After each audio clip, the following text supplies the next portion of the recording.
This is my in the field and on the job review of this Echo 2500T battery powered chainsaw.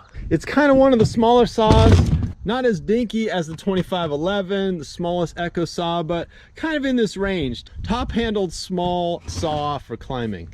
It does come with one of these big boy 2 amp hour batteries. I almost immediately picked up a second one because when one battery dies, you're done. You can't refill the saw like you would a gas saw, so it's nice having that second battery. Second battery though was definitely expensive. Your power button is up here and it will flash until you take the chain brake off. All right, use pattern just goes like this. Power up, brake off, you're ready to go.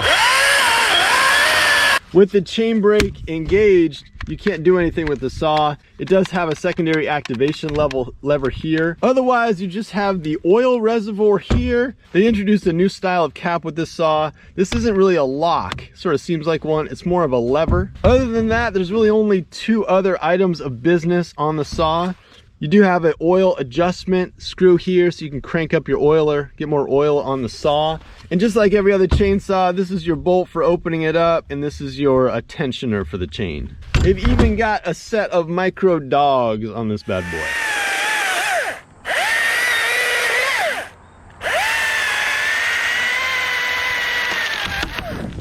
So like I said, I have had the battery powered 2500T out on the job quite a lot this season. I don't say I pull it out on every job. Sometimes you just want the higher chain speed of the gas powered saw, but for smaller jobs, for removals on softer wood, I have used the top handled Echo. In a lot of ways, it's kind of like the easiest saw to grab for a job, especially if there's not a whole lot of cutting to do and you don't have to worry about that battery life. Just grab the saw and go. It is ready to go out of the truck. It's not a saw you need to gas up and also warm up. And for every cut, it's just a push of a button and then the trigger is hot. You don't have to start that saw up. Not that it is a big deal to use a gas-powered chainsaw. Like, I'm not saying it's a big inconvenience or something like that, but there's just a little bit of simplicity that goes along with this battery-powered saw. Now, the other thing I'm gonna say about this saw is that I do not think of it as exclusively a tool for cutting wood.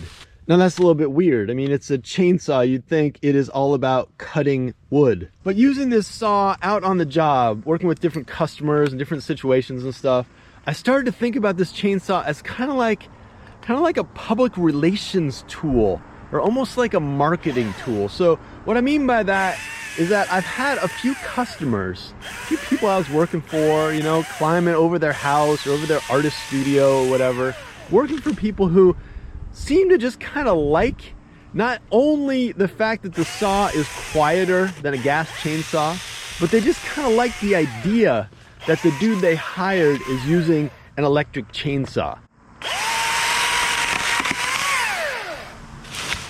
Now, I don't know if I'm appealing to their like progressive notion that combustion engines are a bad idea. Maybe I am appealing to that.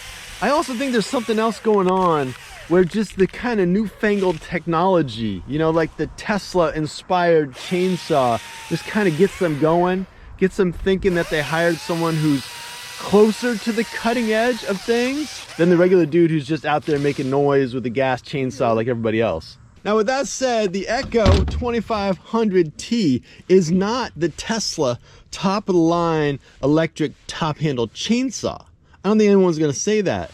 Stihl and Husqvarna both make battery powered top handled chainsaws, and while I have not thrown down the luscious amounts of cash it requires to get one of those chainsaws, and I kind of cheaped out with the Echo, I still think it's comparable to those saws. In my opinion, there's only one Echo chainsaw, the 2511T. There's only one Echo that actually totally kicks butt over Stihl and Husqvarna saws. It's just so awesome. This guy is sort of in the race with the top-handled Husky and Stihl saws, but you know, it's kind of like the poor man's substitute. While muffler mods are not exactly popular with this saw, or haven't really caught on yet, I don't see any reason why you couldn't put a carving bar and 1/4-inch chain on this guy. All right, so the absolute best things about this little top-handled battery saw from Echo. Number one, it's got an absolutely lightning fast startup and no warm-up time. That's just the best thing about it. You just grab the saw, push the button, hit the trigger, and you are in the wood.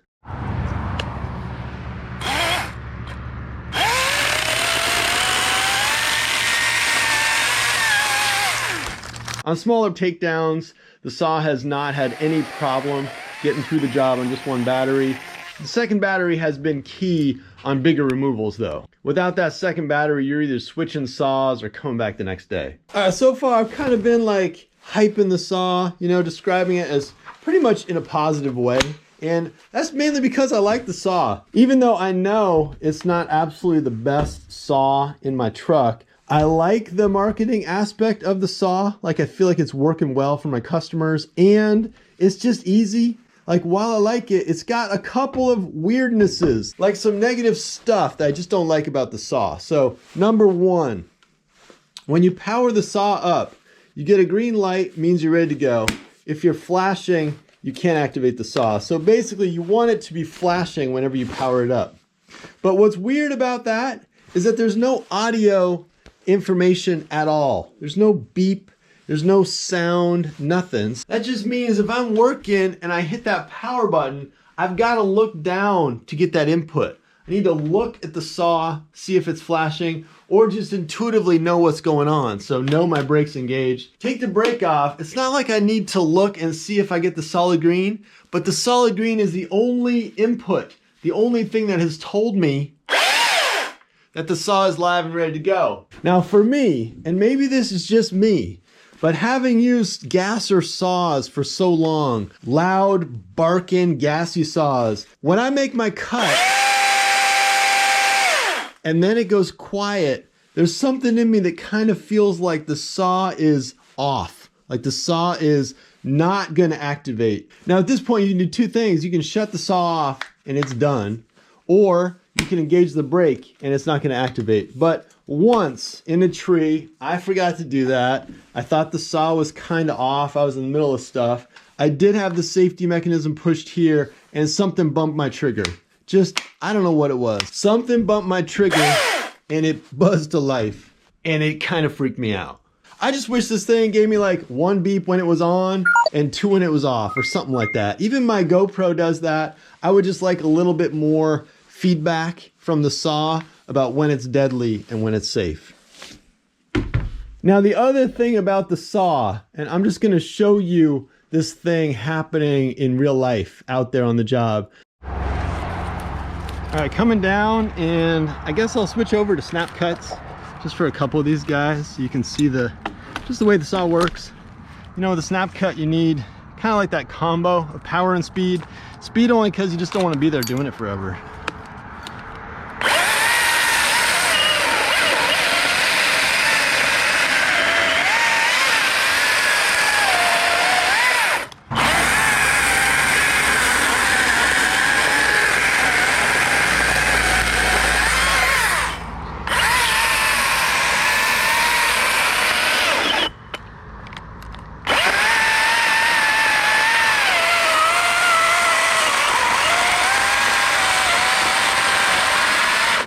I don't know if you saw that, but I think the saw is stalling on occasion in the cut, just like when it torques out. I'm not sure, but I think it's doing that.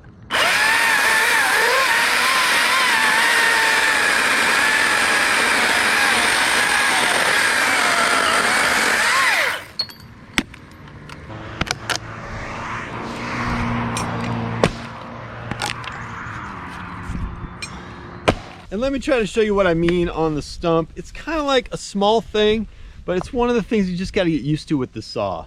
So I'm going to give it a little bit more than I should, kind of shove it into the wood, and I think you'll see one of those stalls and just how kind of surprising or kind of instant they are.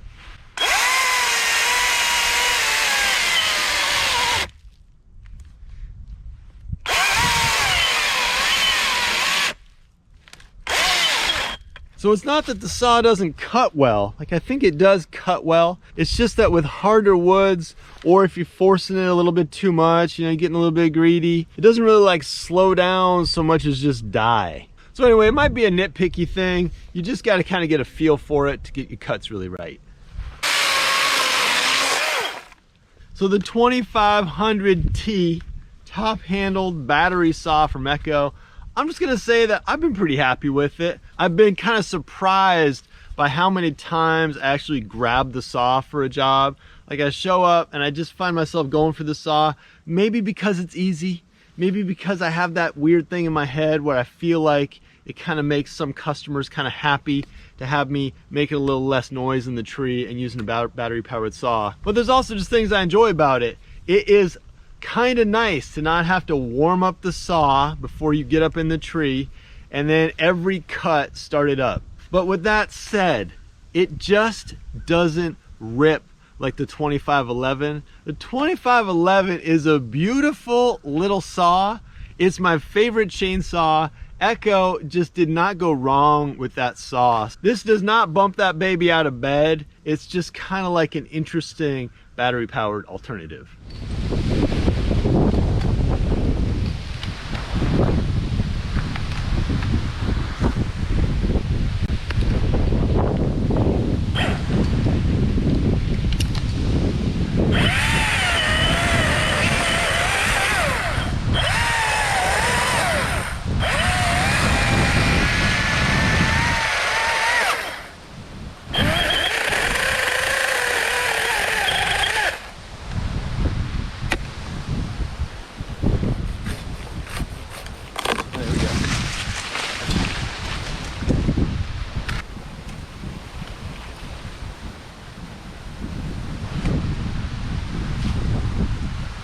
In some ways, this little Prius Echo is kind of like the perfect saw for a job like this where you climb the tree and make like 2 cuts. You don't have to warm it up, just don't have to deal with the mechanics of a gas saw. Just climb up there, fire it up, and make your cuts.